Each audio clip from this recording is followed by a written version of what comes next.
Economic Forum has announced that it has recruited hundreds of thousands of information warriors to control the internet, policing social media and forums for misinformation and conspiracy content, which will then be systematically shut down. According to Klaus Schwab's WEF, misinformation on the internet is an infodemic that is potentially deadly and requires a cure. The definition of misinformation, according to the WEF, is any content on the internet that they disagree with. This means the WEF's hundreds of thousands of information warriors will be engaged in the act of shutting down dissent against the globalist elite. Klaus Schwab warned us last month that whoever controls AI will control the future, and the Davos elites have wasted no time in laying the groundwork to enslave humanity. Conspiracy forums and YouTube comment sections are being targeted by the WEF's information warriors, who pretend to be ordinary users of the platform, but are actually working to disrupt proceedings and covertly seek support for the ideology of Klaus Schwab's WEF. Announcing the news on a WEF podcast, UN Communications Director Melissa Fleming said,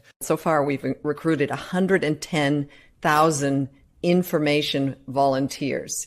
And we equip these information volunteers with the kind of knowledge about how misinformation spreads, and ask them to serve as kind of digital first responders in those spaces where misinformation travels." The WEF is subliminally influencing the masses in order to push their narratives onto the people. Also on the podcast, mainstream journalist Mark Little sets out potential solutions to the so-called infodemic. Little worked for Twitter and founded Storyful, a social media news agency closely linked to the fact-checking program. He has now launched Kinzen, a company which is threatening to use AI to censor online content on behalf of the elites. I've started to see very much the spread of misinformation as a global health crisis. Because only when we think about misinformation in the same way we think about the spread of the coronavirus, in a similar way, that misinformation is that serious a threat to our society. Misinformation now is happening within our friends and families. So we have to find strategies to, first of all, recognize it. And secondly, as active citizens, just like we wear masks to protect others, we need to be the good citizen, the active vector fighting back in our daily lives. The WEF are determined to control the internet, and they have had a major hand in pushing Senate Bill 686, also known as the TikTok ban bill, which gives American citizens 20 years in prison for spreading so-called disinformation. This is the most dangerous bill since the Patriot Act in 2001. Documents, the State of Israel employs an army of 15,000 people to influence foreign publics, and they maintain 3 offices in 3 different countries solely dedicated to controlling the narrative on the internet. And Google's Jigsaw unit sponsors a RAND report that recommends infiltrating and subverting online conspiracy forums from within. According to the report, the best way to subvert conspiracy forums is by planting authoritative messaging wherever possible. So what is authoritative messaging? If you spent any time on forums lately, you might have noticed that when an interesting or explosive topic is created, the thread is immediately swarmed by users leaving messages disparaging the original post, picking it apart and basically finding any possible way to cast doubt on its legitimacy. This type of behaviour is an example of authoritative messaging and is performed by users who are engaging on behalf of the World Economic Forum or Google's Jigsaw unit. The report states that if authoritative messaging in the conspiracy forum is successful, so-called moderate conspiracy theorists will flip to become influencers and help guide the flock to greener pastures as brand ambassadors for the common good, teaching others the errors of their ways. The Google report goes on to say that conspiracy forum members will eventually be persuaded by the bombardment of content flagged by algorithms, and they will slowly come around to believing that mainstream media and the fact checkers are right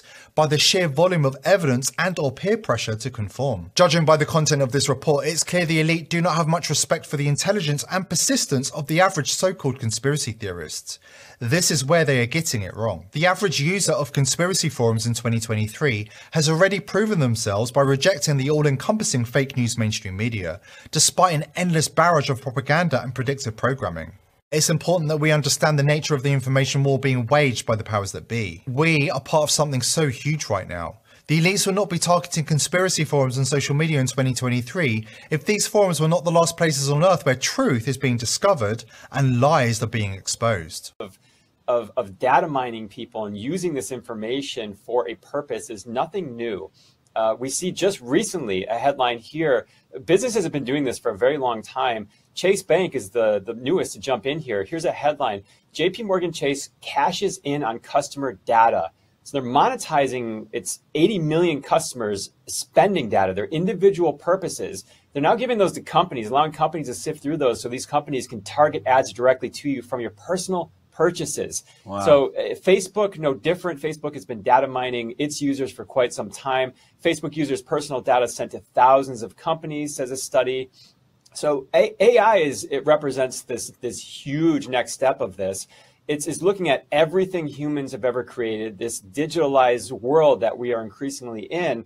Everything's online. We have surveillance systems, tracking systems that are feeding in through cameras, through our individual transactions. It's all feeding into this global digitalized system. And AI is there just data mining the analytical nuance of our behaviors. And so we see things like GTP and Google's Gemini, and you can't help think that there's a hidden or maybe not so hidden hand sometimes adding some guardrails to this and directing it. Although people are saying this thing is on the loose and it can't be controlled, it sure seems like some of these companies are choosing to focus on some data sets more than others. A conversation that went viral just recently, and it was with two people from the Singularity University, and that was Peter Diamandis and Salim Ismail.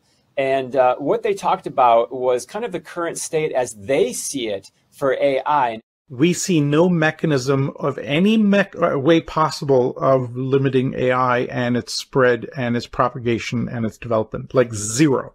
I agree. Unless it cannot be contained. Unless you control every line of code written, and the AIs are writing the code. Yeah. And by the way, as far as we can see, the genie's out of the bottle. It is. You know, there were two absolutes 5 years ago. Don't put it on the web and don't allow it to code itself. And guess what? Both of those barriers were broken instantly. Instantly, and the minute ChatGPT connected to GitHub with all of the code base there and learned through that, and now it can control anything, it can write its own programming. Pretty much, you're done. So there was a small possibility, but even then, it was going to happen at some point. And if we didn't do it, the Chinese would do it, or the North Koreans would do it. Somebody would do it, and it was going to happen, right? So there was an inevitability to it that I don't think is stoppable in any way, shape, or form. I think guiding it is the only path we have going forward. I agree. That is so terrifying. What these two guys at the top of this technology space are saying, it's too late. We already broke the two major tenets that we had. Don't ever put AI, don't ever let it have access to the internet, and don't let it code itself. And right out of the starting gate, some, genius decided, hey, let's see what this happens. This isn't a dash of pepper in a soup. This thing is now currently, as we speak, going taking in all the information of the world as we know it and how we move, how we think. About Ray Kurzweil, you mentioned him. He is one of the other founders of the Singularity University. He's written a lot about this. And just to give an idea of this camp of thinking that these guys are talking from, Ray Kurzweil wrote a chapter in a book. The book is titled The Scientific Conquest of Death. And he's talking about a new version of the human body. And in this book, this was about 20 years ago, he says by 2030, electronics will utilize molecule-sized circuits. The reverse engineering of the human brain will have been completed. It will be routine practice to have billions of nanobots, nanoscale robots, coursing through the capillaries of our brains, communicating with each other over a wireless local area network, as well as with our biological neurons and with the internet. One application will be to provide full immersion virtual reality that encompasses all our senses.